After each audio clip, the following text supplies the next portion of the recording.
Македонските јавни предпријатија работат со длабок минус над 55% од нив во 2024 година според завршните сметки се со загуба. Центарот за граѓански комуникации го објави истражувањето и базата на податоци за финансиските резултати на локалните јавни предпријатија во земјава.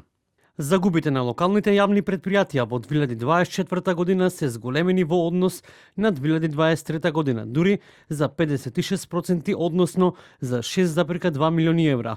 Во последните неколку години зголемен е и бројот на предпријатија што работеле со загуба, и тоа од 54 во 2023 година на 71 предпријатие во 2024 година. Соодветно на тоа, намален е бројот на предпријатија што оствариле добивки во 2024 година.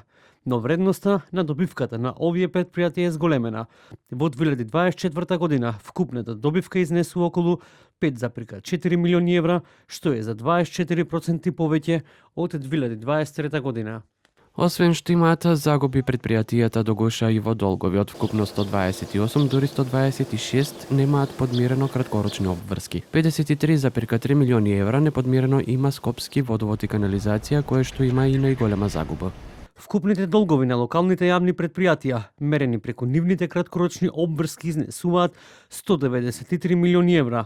Долговите на 10 најзадолжени предпријатија се 40% од вкупните долгови на сите предпријатија.